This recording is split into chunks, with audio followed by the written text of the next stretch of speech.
세실 호텔 앞에 서 있으면 묘하게 시간이 멈춘 것 같은 기분이 듭니다. 낡은 외벽, 바람에 흔들리는 간판, 그리고 그 안으로 자연스럽게 들어가는 한 여행자. 엘리사 램은 그렇게 아무렇지 않게 체크인을 합니다. 긴 여정을 마친 사람처럼 짐을 내려놓고 방 키를 받아들고 천천히 안으로 걸어 들어가죠. 이 순간까지만 해도 모든 건 평범했습니다. 하지만 며칠 뒤 그 평범함은 아주 조용하게 깨집니다.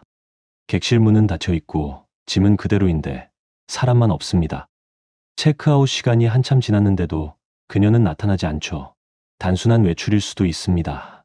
그렇게 생각하기엔 방 안의 상태가 너무 그대로였습니다. 누군가 잠깐 나갔다기엔 금방 돌아와도 이상하지 않을 만큼 그대로 남아 있었죠. 경찰이 투입됩니다. 객실을 확인하고 소지품을 하나씩 살펴봅니다. 여권, 옷, 개인 물품들. 사람만 빠진 채 그대로 남아 있습니다. 그 순간부터 이건 단순한 부재가 아니라는 느낌이 짙어집니다. 호텔 내부 CCTV가 전부 검토됩니다. 로비, 복도, 출입구. 그런데 이상합니다. 밖으로 나가는 장면이 없습니다. 나간 흔적이 없다는 건 반대로 말하면 아직 안에 있다는 뜻이 됩니다. 그리고 그때 한 영상이 발견됩니다. 엘리베이터 안. 좁은 공간 안에서 그녀가 보입니다.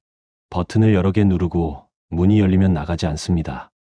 누군가를 피하는 것처럼 구석에 몸을 붙이기도 하고 다시 나왔다가 손짓을 하며 허공에 말을 거는 듯한 행동을 반복합니다. 설명되지 않는 움직임, 의도가 보이지 않는 행동. 이 영상 하나로 분위기가 완전히 뒤집힙니다. 호텔 전체가 수색됩니다. 계단, 비상구, 옥상으로 이어지는 통로까지. 분명 위로 올라갈 수 있는 길은 있습니다. 하지만 그 이후의 흔적은 끊깁니다. 어디까지 갔는지 그 다음은 아무도 모릅니다. 결국 경찰은 결정을 내립니다. 이 영상을 공개합니다. 영상이 인터넷에 올라가는 순간 상황은 또 한 번 변합니다. 조회수가 빠르게 올라가고 댓글이 쏟아지고 봤다는 사람, 이상했다는 사람, 숨겨진 게 있다는 주장까지. 제보와 루머가 동시에 폭발합니다. 시간은 계속 흐릅니다. 사건은 해결되지 않은 채 멈춰 있는 것처럼 보입니다.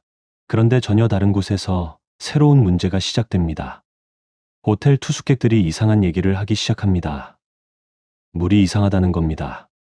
냄새가 나고 색이 탁하고 맛이 이상하다고.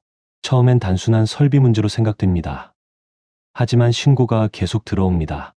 결국 직원이 움직입니다. 옥상, 사람이 잘 올라오지 않는 공간, 물탱크가 있는 곳입니다. 직원이 사다리를 타고 올라가 무거운 뚜껑을 잡고 천천히 들어 올립니다. 그리고 그 순간 멈춥니다. 안쪽을 들여다보던 시선이 굳어버립니다. 그 안에는 사라졌던 사람이 있었습니다. 시간이 멈춘 것처럼 조용해집니다. 이후 모든 게 빠르게 진행됩니다. 시신 수습, 부검, 약물 검사. 외상의 흔적은 없습니다. 타인의 개입을 보여주는 증거도 없습니다. 마약 반응도 나오지 않습니다. 대신 하나가 드러납니다. 복용하던 약.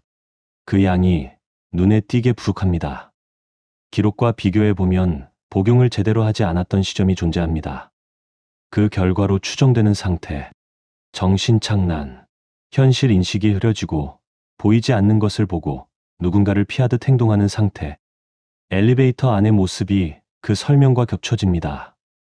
그리고 마지막 퍼즐이 맞춰집니다. 옥상 구조, 사다리 위치, 해치, 물탱크 높이. 처음엔 불가능해 보였던 동선이 하나씩 맞춰보면 혼자서도 도달 가능한 경로로 바뀝니다. 결국 결론은 이렇게 정리됩니다. 약물 복용 중단으로 인한 정신착란 상태, 스스로 옥상에 올라가 물탱크에 들어갔고 그 안에서 빠져나오지 못한 채 익사. 사건은 그렇게 종료됩니다. 호텔은 다시 운영을 이어갑니다. 엘리베이터는 여전히 오르내리고 물탱크는 아무 일 없던 것처럼 그 자리에 있습니다. 그리고 아무도 없는 엘리베이터 안 문이 열렸다가 천천히 닫힙니다. 그날 그 안에서 그녀는 도대체 무엇을 보고 있었던 걸까요?